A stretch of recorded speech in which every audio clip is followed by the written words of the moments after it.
KSI, FLTV, MTK Global. We're in Aldershot here for the PDC fishing event. Have I even named that right? Yeah, PDC fishing event. That's right. Yeah. I'm a defending champion of this, you know. You are, but you're not doing too well in the first sort of half, are you? No, I've caught nothing. Rubbish. Okay. Yeah. Eddie Hearn's got 8-pounder. Eddie Hearn's doing all right. He's doing all right. There's DILLIAN a couple White? of people. DILLIAN White's hooked two.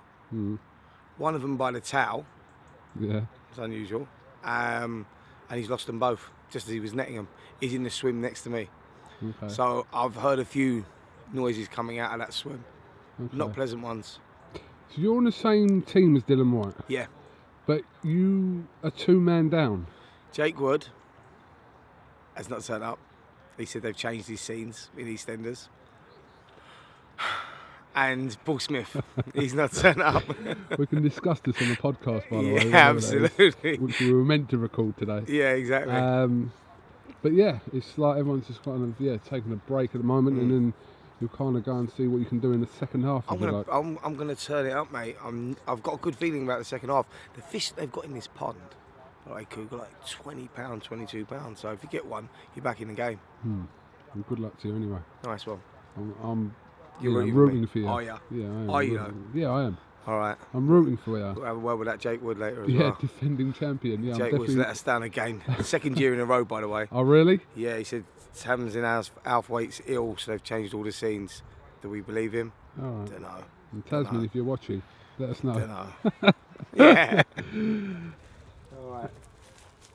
You walking? We're going, aren't we? No, we ain't finished yet. Come on then, where are we going? I What- thought we was going to the swim. They're starting now. Oh, they're starting? I'll Starting, walk come on, with let's you. I'll walk walk round. with you. I Come, didn't let's know. Can we walk and chat? Yes, we can. Can you do that? Yeah, we can walk and talk. I've got valuable minutes here. I'm rock bottom last at the moment. Oh, okay. Yeah. Yeah, so you had a bit of a manic week.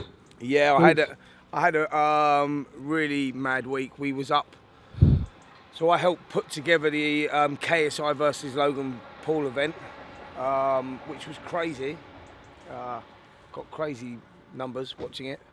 It was actually a really good fight. The main fight, Logan Paul and KSI, was a good fight. I mean, Logan looked brilliant for the first half of the fight, run out of steam. KSI gritted his teeth, come back. Yeah, it was interesting stuff. I mean, a lot of people obviously have a kind of little bit of a split opinion. The hardcore boxing fans kind of probably... You have to kind of appreciate the model of it because, you know, you're talking about two guys that are making a ridiculous amount of money and kind of putting on a show to kind of their audience. So in that respect, you can't really knock them, but there are a few kind of people that are against this. Well, do you know what? You get the hardcore boxing fan, it is, but we've got to think about like moving with the times. These YouTubers are huge. They've seen boxing as an outlet to get massive views. And the event that they put on up there, forget the boxing, the quality of the boxing, because they're not pretending to be pro boxers. That's the one point. But the event that they put on as an event was an amazing spectacle. Now, what boxing is going to get from that is a ripple effect that these kids are all watching. So they've got like 30,000 or 20,000 fans in the Manchester arena. These kids are going to be... Some of them will start watching boxing because KSI's done it or Logan Paul's done it. The numbers that they're going to get will reach in excess of 100 million, 200 million views on that fight, maybe even more. It might even go up to 1 billion, but once they release it for free on their channels.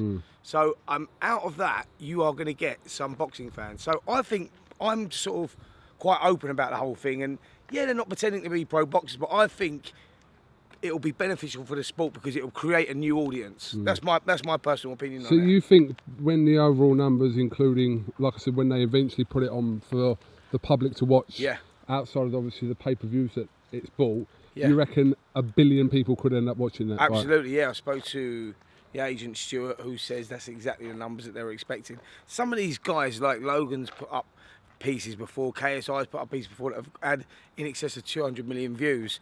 It sort of captured the imagination is because there was a bit of beef between them both.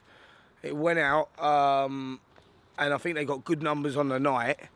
I don't know what the numbers are exactly. I don't know the exact figures. But I do know that, speaking to Stuart, I was up there for the week, and I do know that he was saying that they're hoping to reach 1 billion views once it goes up on their own channels. Crazy. I mean, what's important to remember here, that it's not kind of boxing that's doing this primarily. It's the product of KSI and Logan Paul. Sure. They're like they're the attraction. But boxing's the umbrella. Yeah, of course, So what I'm saying is that some of the kids... But they're the ones kind of responsible for pushing those kind of numbers. It's 100%. Yeah, of course. 100%, that's what I'm saying. But because they are boxing, at whatever level, but because they're boxing, the boxing gyms, so all the kids that have like between 14 and 18 that watch them, or even between 10 and 18 that watch them, some of them kids will start going boxing because they're boxing, because they want to box more.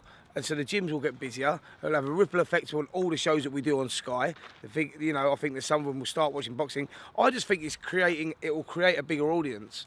Spoke to Eddie about it. Eddie seems that's a possibility as well. You know, it's like we know they're not professional boxers. We know that. Do you know what I mean? They're not pretending to be that. Funnily enough, I mean, Eddie's kind of split in terms of, you know, he appreciates the product and the model of what they're doing, as opposed to the actual fight. I think he's kind of put over some reservations about that. But I said to him, I gave him an instance, if KSI was to turn professional and said to you, I want to fight on a matchroom show, I want my debut on a matchroom show, would you entertain the conversation?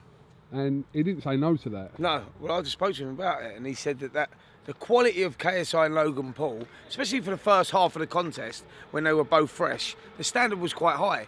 I think they could turn pro if they, you know, if they stuck at it. They definitely could. Remember, these guys have only been training like a year or something. It's crazy, and you know they've got. I mean, realistically though, they're not gonna. I mean, yes, they could turn professional, but they're not gonna actually make a career out of. But they're not going to earn. They're not going to earn the money that they're earning doing it the way they're doing it. That's the bottom line. Yeah. I mean, they're earning phenomenal figures, doing what they're doing. I think for KSI, he's been talking about he wants to turn pro, just for the rapport of being a professional boxer. But I mean, do you agree with that? Well, he's only 25 years of age. But it's kind of. I'm not comparing. Well, I am in a way comparing it to the Freddie Flintoff situation where there was a lot of people kind of. That were against that because they kind of knew that he would have that one fight and then wouldn't fight again after that. So it was just for the stigma of being called a professional boxer. But there are some reservations. Yeah, that's what I'm saying. I mean, I don't know surely. his plans on that or whether that was something that he'd want to do. But listen, I think they're quite happy doing it, what they're doing at the moment. We saw the figures that they've got. We saw them pack that arena out. I mean, you're talking about figures that really outside of kind of the top elite boxers, the majority of the boxing world won't see in their careers. Yeah, no, without a doubt.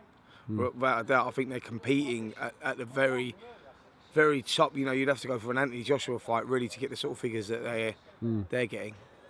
I think anything beneath that, they wouldn't reach the figures that they're getting. It's crazy, Absolutely man. mental. I'm the same as you, Coog. I'm like blown away by the whole thing.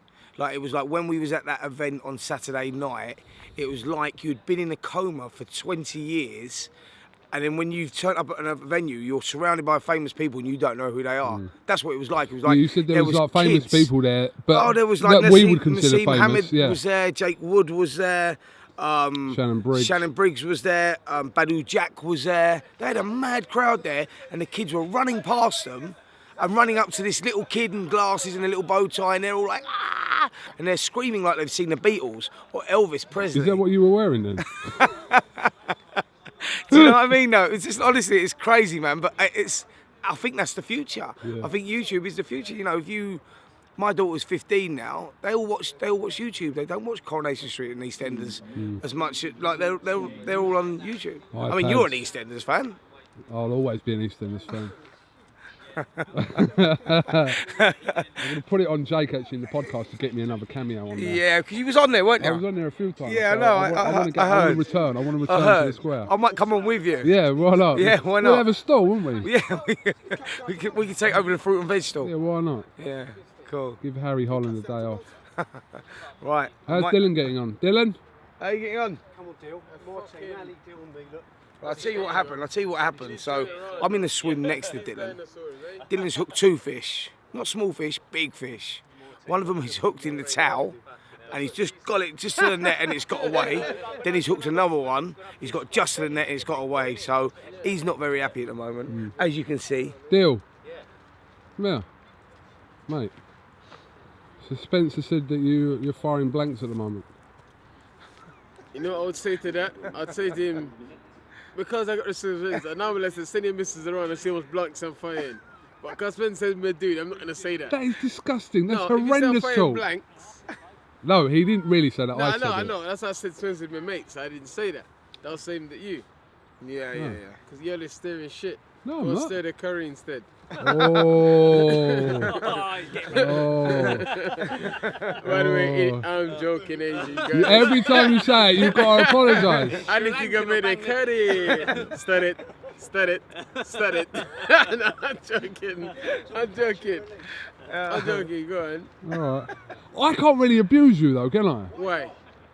I can't abuse you Why? like you 'Cause I abuse is black? me. No, but you're where are you Zimbabwean? No, wrong person, man. That's Derek. Oh, That's Derek. Yeah. sorry. Sorry, I forgot. Hey, Spencer Spencer, that's Sorry. Derek. He's taking the piss. He taking let the us piss. at the garden part. Sorry. Here we go. Oh, right, we're on. We're on. Yeah, This is we're on. live fish. This is live to fish. And I've got my man in my own spot. No, but when you say we're on, have they got something? No. Oh. I don't pick my rod up. Go on, Spence. It's a game changer now. Right, turn your chair around.